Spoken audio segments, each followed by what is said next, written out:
শুক্রবারে গিয়েছিলাম মিরপুর হোপ মার্কেটে। মার্কেটে ঢুকতেই দেখি অনেকগুলো কসমেটিক্সের দোকান, বেশিরভাগগুলো 20 থেকে 30 টাকার মধ্যে ছিল। এরপর দেখলাম এই রঙিন চুড়িগুলো খুবই সুন্দর ছিল। তার পাশেই দেখলাম একটি ব্যাগের দোকান, ব্যাগগুলো তারা 500 টাকা করে চাচ্ছিল। পাশেই চোখে পড়লো এই চীনামাটির জিনিসগুলো, দেখতে বেশ ভালোই লাগলো। এরপরে দেখি অনেকগুলো ভেলপুরি ফুচকার দোকান। এরপর আমরা সামনের দিকে চলে গেলাম, যেতে চোখে পড়লো এই স্কার্ফের দোকান।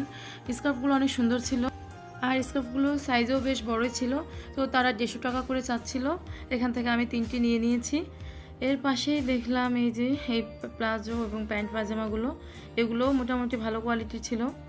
এরপরে দেখি এই ওয়ান পিসগুলো মানুষ অনেক বেশি নিচ্ছে, 350 টাকা করে পিস ছিল, কোনো দামাদামির অপশন নেই। একটু বেছে নিতে পারলে বেশ ভালোই পাওয়া যায়। এরপরে এই ব্যাগের দোকানটি দেখে চলে গেলাম ব্যাগ কিনতে। ব্যাগগুলোর কোয়ালিটি মোটামুটি ভালোই ছিল, বেশ রিজনেবল প্রাইস ছিল। এই প্রাইসের মধ্যে আমি বলবো অনেক ভালো ব্যাগগুলো। তারা 850 টাকা করে চাচ্ছিল, যদি একটু দামাদামি করে নিতে হবে। এর পাশে দেখলাম এই ওয়ান পিসটি, দেখি তো আমার অনেক বেশি ভালো লেগে গেল, তো আমি এটি নিয়ে নিলাম। এছাড়া এই দোকানের কালেকশনগুলো সবই মোটামুটি ভালো ছিল, দেখে বেশ ভালোই লাগলো। এরপর শপিং শেষ করে চলে গেলাম একটু খাওয়া দাওয়া করতে। এই নাগা উইংসটি এত পরিমাণে ঝাল ছিল, এ তো খাওয়া দাওয়া করে চলে আসলাম। আর দেখুন কি পরিমাণ জ্যাম ছিল সেদিন। টাটা।